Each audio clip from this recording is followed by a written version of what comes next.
What if your daughter started describing a friend who only appears at night? And what if this friend had huge eyes, grayish skin, and a metallic voice? That's exactly what happened to a mother who initially thought it was just a child's imagination, until the nightmares began. Do you have the courage to hear the rest of the story? This account was sent to our channel by a mother who asked to remain anonymous. She believed she knew every detail of her 6-year-old daughter's life. But everything changed that night. It was a calm Sunday evening. The woman was in the kitchen, washing the dinner dishes, when she noticed a bright flash in the sky. The light was so intense that it seemed to come from all directions, illuminating the entire house for a few seconds. She ran to the window, trying to understand what was happening, but the sky was already dark again. Without thinking much, she returned to her routine, convinced it was just lightning or some random reflection. That same night, her daughter began talking about a new friend. The girl said he would visit her in her room while everyone was asleep. "He has big dark eyes like a fish's eyes," the girl whispered, her eyes wide, almost hypnotized by the memory. "And his voice is cold like a broken radio." The mother tried to smile. Kids make up imaginary friends all the time, she thought. Maybe the girl had watched a scary cartoon or heard a story that stuck with her. But in the following days, her daughter's behavior started to change. She began drawing obsessively. Page after page filled with strange symbols, patterns that made no sense but that the child said was the friend's language. The lines were straight and precise, as if they were etched into the girl's mind. The mother asked what they meant, but the daughter just shook her head and said, "I don't know, but he does." One night, the woman was awakened by a blood-curdling scream. She ran to her daughter's room and found the girl standing on the bed, pointing at the ceiling with her eyes fixed, as if seeing something her mother couldn't. "He's there," the child screamed, her voice trembling with fear. "He said he's going to take me." The mother turned on every light in the house, held her daughter tight, and tried to calm her down. But deep inside, something had already changed. That flash in the sky, the strange drawings, the metallic voice. Was it really all in the child's head? Or was she trying to warn her mother about something no one else could see? Stay tuned to our channel so you don't miss the next stories, which, due to national security concerns, may be deleted at any moment. The following days were an endless nightmare. The girl refused to sleep alone, clinging to her mother as if she feared something would come for her while everyone slept. Her eyes, once bright and full of life, were now always surrounded by dark circles, the result of sleepless nights and relentless nightmares. The mother tried everything, leaving the lights on, locking the doors, playing soothing music to calm her daughter. But nothing seemed to work. Every morning, the girl appeared more exhausted, more distant, as if she were being drained by something the mother couldn't see. Until one morning, the girl walked into the living room holding a new drawing. But this time, the paper was covered in a symbol the mother had never seen before. A circle crossed by straight lines, forming a nearly hypnotic geometric pattern. "He said this is a portal," the child said, her voice low, almost a whisper. "He said I need to remember it." A chill ran down the mother's spine. This was no longer just a case of childish imagination. Determined to understand what was happening, she began to investigate. She spent hours on the internet, trying to find anything that could explain those symbols, that metallic voice, those huge eyes her daughter described. That's when she stumbled upon a forum about paranormal experiences. One of the topics discussed nocturnal visits, encounters with beings with grayish skin and enormous eyes. Among the stories, one detail caught the mother's attention. Many of those who claimed to have been visited mentioned an inexplicable flash in the sky. Her heart started pounding faster. That night, the flash she saw. Could it have been the beginning of everything? But before she could delve deeper into her research, she was interrupted by a scream. It was her daughter. The girl was standing in the hallway, pointing at the bedroom door.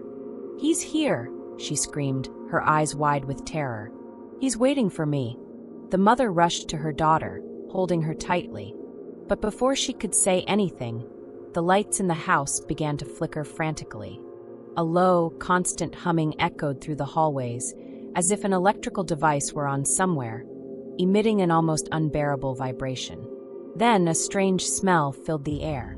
A metallic, strong, nauseating odor that seemed to seep into the walls and linger in the air. The mother looked around, trying to understand what was happening. But at that moment, all she could hear was her daughter's voice whispering in her ear. "He said he's coming back tonight." That night, the mother decided she wouldn't sleep. She put her daughter to rest on the living room sofa, keeping all the lights on and the TV on low volume, trying to create a safe atmosphere. The girl was exhausted, her eyes heavy, but she refused to close her eyelids. "If I sleep, he'll take me," she whispered, clutching her mother's arm tightly. The mother stroked her daughter's hair, trying to calm her. "I'm here, no one is going to take you," she said, forcing a smile that didn't reach her eyes. But inside, fear was consuming her. Around 3 in the morning, the entire house trembled. A deafening sound, like metal being dragged across the floor, echoed through the halls. The TV flickered and shut off by itself. The lights went out too.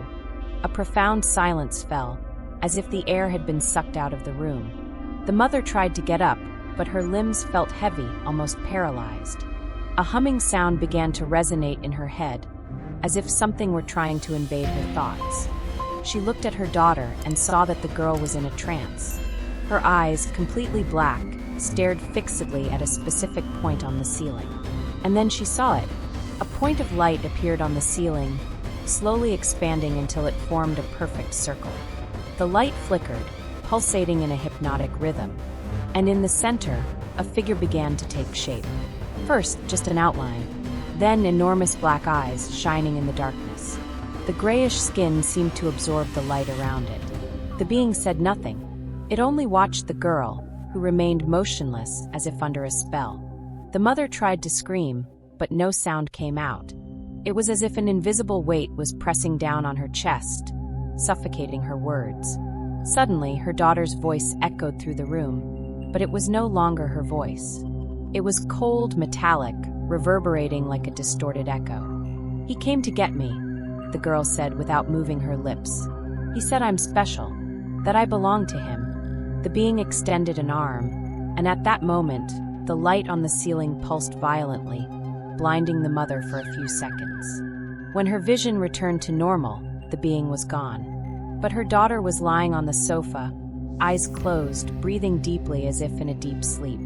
The mother shook her desperately, trying to wake her up, but the girl didn't respond. Her lips trembled slightly, as if she were whispering something. The mother leaned closer and heard her daughter repeating, over and over, "The portal is open. He's coming back. He's coming back." The mother ran to the phone and called the police, but the line was dead. The entire house was without power, plunged into an eerie silence. And at that moment, as she looked up at the sky through the window, the mother saw the flash again. This time, it seemed even closer. Stay tuned to our channel for more terrifying stories that may disappear at any moment. Like, share, and subscribe so you don't miss any updates. The sun finally rose, but the house was still shrouded in an oppressive silence. The mother remained seated beside her daughter, holding her small hand, waiting for any sign that she would wake up. But the girl remained in a deep sleep, breathing slowly and rhythmically, as if she were somewhere far away, out of her mother's reach. Throughout the day, the mother tried to talk to neighbors, friends, even the child's pediatrician. But no one seemed to believe her story. "She must have had a really bad nightmare," they said. "Maybe it's sleepwalking," others suggested. But the mother knew it wasn't any of that. She knew what she had seen. While everyone tried to reassure her, she couldn't shake the vision of those black eyes, the grayish skin, the metallic hum that still seemed to echo in her ears. But what terrified her the most were the words her daughter had repeated while she slept. "The portal is open. He's coming back." That afternoon, the girl finally woke up. Her eyes were red and swollen, as if she had been crying all night. She looked at her mother with a blank, empty stare. "Mommy, he showed me things," she whispered, her voice trembling. "Things I can't forget." The mother tried to ask what the girl had seen, but she just shook her head, hugging her knees. "He said he's coming back to get me," she said, her eyes lost in the void. "And next time, I won't be able to come back." In the days that followed, the girl began acting as if she were in another world. She barely spoke, barely ate. She spent hours sitting on the floor of her room, drawing the same strange symbols she had shown before. Circles, straight lines, geometric patterns that the mother couldn't understand. The mother decided to take the drawings to a symbol expert, but no one could identify their meaning. The shapes were unusual, almost hypnotic, but with no known reference. However, in one of the drawings, the mother recognized something. In the center of one of the circles, there was a set of 3 dots arranged in a triangular formation, exactly like the marks that now appeared on the back of her daughter's neck. A chill ran down the mother's spine. How could her daughter have drawn that without even knowing about the marks? And more importantly, what did those marks mean? That night, as the mother tried to find answers, the house was again engulfed in a terrifying silence. No sound, no movement. Just the low, constant humming that seemed to come from the ceiling. The mother entered her daughter's room and found her sitting on the bed, staring at the ceiling, her eyes wide and dilated. "He's here," the girl whispered, without moving a muscle. "He said the portal is open, and this time I can't escape." The mother ran to the window and looked up at the sky. The flash was there, bigger than ever, pulsing like an alien heartbeat, illuminating the entire night. To this day, the mother and daughter remain missing. The search found no clues except for the drawings scattered across the floor of the room, all showing the same symbol. A circle crossed by straight lines and 3 dots arranged in a triangular pattern. The portal is open. He's coming back. If you believe these stories need to be heard before they disappear, like and share this video. Your support is essential.